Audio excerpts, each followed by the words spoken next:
मटका फ्रिज चुड़ैल।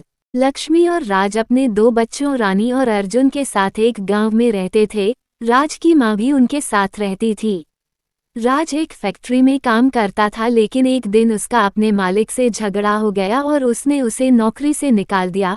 फिर उसने सब्जियां बेचना शुरू कर दिया ताजी सब्जियां लें, ताजी सब्जियां लें, ताजी सब्जियां लें, ताजी सब्जियां लें। और सब्जियां बेचकर उसे मुश्किल से 2 वक्त की रोटी का जुगाड़ हो पाता था। गर्मी बढ़ती जा रही थी और एक दिन उनका रेफ्रिजरेटर खराब हो गया। गर्मी में रेफ्रिजरेटर के बिना रहना बहुत मुश्किल है। लक्ष्मी राज से कहने लगी, देखिए, इतनी गर्मी में हम रेफ्रिजरेटर के बिना नहीं रह सकते। कृपया इसे किसी तरह ठीक कर दीजिए। लक्ष्मी, तुम्हें पता है हम मुश्किल से रोटी खा पाते हैं, अब फ्रिज ठीक कराने के लिए पैसे कहाँ से लाऊं? एक दिन जब वे सब खाना खाने लगे तो राज की माँ कहने लगी, बहू, ये दाल तो खराब लग रही है। मैंने तो इसे दोपहर में ही बनाया है। माँ, गर्मी बहुत है। दोपहर का बना खाना शाम तक कहाँ टिकता है और फ्रिज भी खराब हो गया है। तुम लोग ताज़ा खाना बनाओ, मैं फ्रिज ठीक करने की कोशिश करता हूँ। आज हमें भूखा सोना पड़ेगा। पीने के लिए ठंडा पानी नहीं है और खाना भी खराब हो गया है। चिंता मत करो, मैं फ्रिज को जल्द ही ठीक करवा दूंगा, फिर ऐसी कोई समस्या नहीं होगी। अगले दिन राज की माँ उसे बताती है, बेटा, इस गर्मी से मेरी हालत खराब हो रही है। ठंडे पानी के बिना मेरी दवा भी नहीं बनती। कृपया इस फ्रिज के बारे में जल्दी कुछ करें। चिंता मत करो माँ, मैं जल्द ही कुछ करूँगा। रानी और अर्जुन भी स्कूल से आते हैं और पानी मांगने लगते हैं।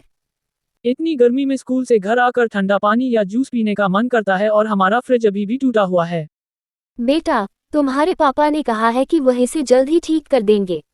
आखिरकार राज किसी तरह पैसे का प्रबंध करता है और फ्रिज ठीक करने के लिए मैकेनिक को लाता है।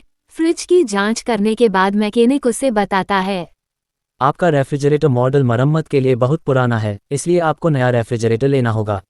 जब राज ये सुनता है तो वह बहुत चिंतित हो जाता है कि नया फ्रिज खरीदने के लिए वह इतने पैसे कहाँ से लाएगा। राज इतनी परेशानी में है कि एक महिला उसकी सब्जी की दुकान पर आती है और उससे पानी देने के लिए कहती है। राज उसे पानी देता है, लेकिन वह गर्म होता है। आपका बहुत बहुत धन्यवाद, लेकिन यह पानी बहुत गर्म है। राज उसे पूरी कहानी बताता है कि कैसे उनका फ्रिज टूट गया है और उसके पास नया फ्रिज खरीदने के लिए पैसे नहीं हैं। उसके बाद वह महिला वहां से चली जाती है। अगले दिन जब राज सब्जी बेचकर घर जा रहा होता है तो वही महिला उसे रास्ते में मिलती है। तुम मुझे रास्ते में मिले, मुझे तुम्हें कुछ देना है। तभी राज देखता है कि इस महिला के पास जादू से एक रेफ्रिजरेटर आता है, लेकिन वह रेफ्रिजरेटर बहुत अलग था। आपकी फ्रिज की समस्या का समाधान करने के लिए मैं यह आपके लिए लाया हूँ। तुम्हें ये कहाँ से मिला और तुम इसे मुझे क्यों दे रहे हो? तभी महिला डायन बन जाती है और राज से कहने लगती है, मैं एक डायन हूँ। मैं तुम्हारी मदद करने के लिए यहाँ हूँ। आप ये फ्रिज ले लो और घर जाओ। ये सुनकर वो बहुत खुश होता है और फ्रिज लेकर घर चला जाता है। बच्चे मटका फ्रिज देखकर बहुत खुश होते हैं। राज सबको डायन के बारे में बताता है कि कैसे ये फ्रिज एक डायन ने उसे दिया था। मटका फ्रिज की वजह से राज और उसके परिवार की चिंता दूर हो गई। सभी को ठंडा पानी मिलने लगा और खाना खराब नहीं हुआ और मटका फ्रिज के लिए बिजली की भी जरूरत नहीं पड़ी। राज बहुत खुश था। अरे चैनल को सब्सक्राइब तो करते जाओ।